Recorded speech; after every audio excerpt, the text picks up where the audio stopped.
The world of viruses is fascinating and complex.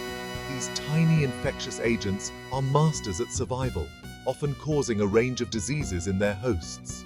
To understand how viruses cause disease, we need to delve into the concept of.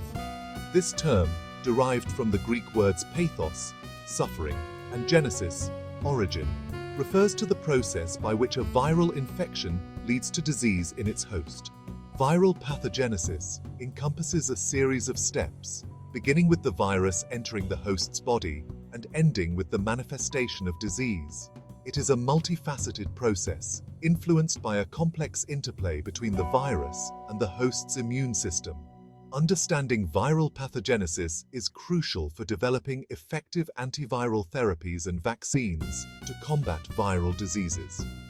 Think of it like a battle. On one side, you have the virus, a microscopic warrior trying to invade and conquer. On the other side, you have the host's immune system, a powerful defense force trying to repel the invasion.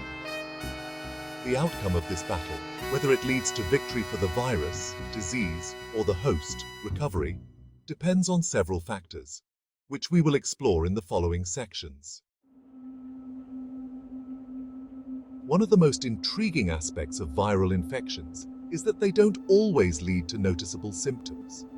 In many cases, individuals infected with a virus may remain completely unaware of the ongoing battle within their bodies. These are known as infections. Asymptomatic infections occur when the virus replicates within the host without causing any noticeable harm or triggering a strong immune response. This can happen for various reasons. Sometimes, the virus may not be virulent enough to cause significant damage. Other times, the host's immune system might be highly efficient at controlling the virus before it can wreak havoc.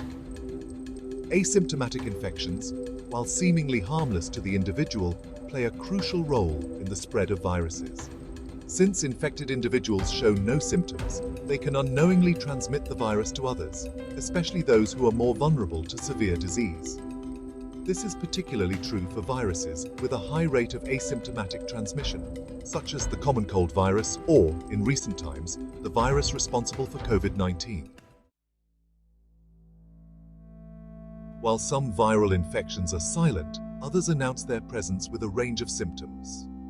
These symptoms, often mistaken as the disease itself, are actually signs of our body's immune system fighting back against the viral invaders.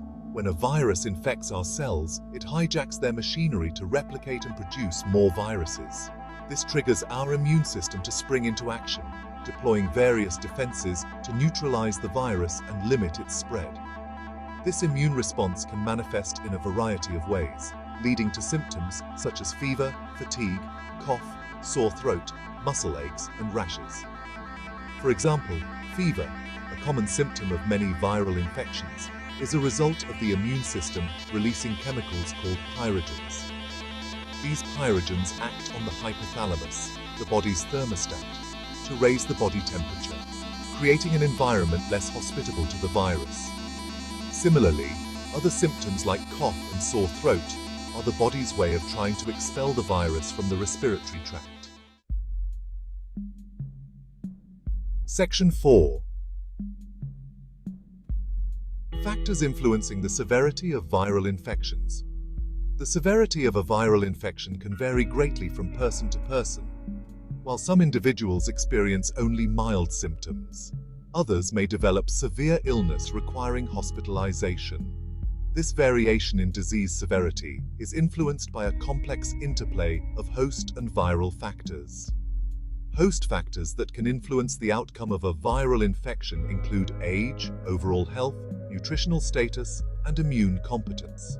For example, infants and older adults are generally more susceptible to severe viral infections due to their developing or waning immune systems.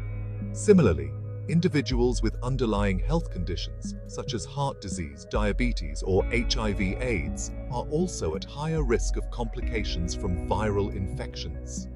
Viral factors that play a role in disease severity include the virus's virulence, the route of infection, and the viral load. Virulence refers to the virus's ability to cause disease.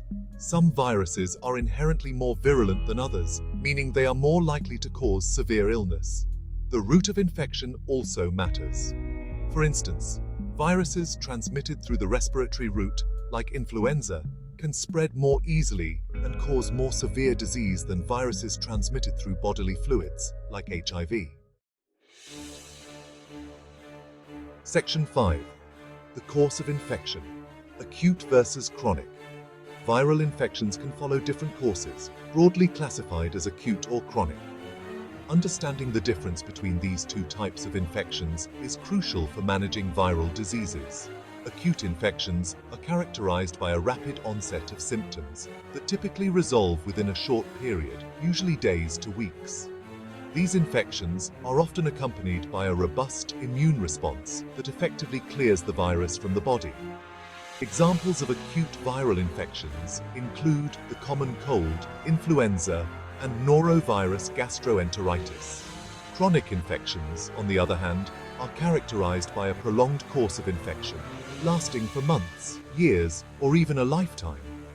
In chronic infections, the virus persists in the body, often replicating at low levels, and may or may not cause continuous or intermittent symptoms. Examples of chronic viral infections include hepatitis B, hepatitis C, and HIV. The outcome of a viral infection, whether it resolves completely or progresses to a chronic state, depends on a complex interplay of factors, including the type of virus, the host's immune response, and the availability of effective treatments.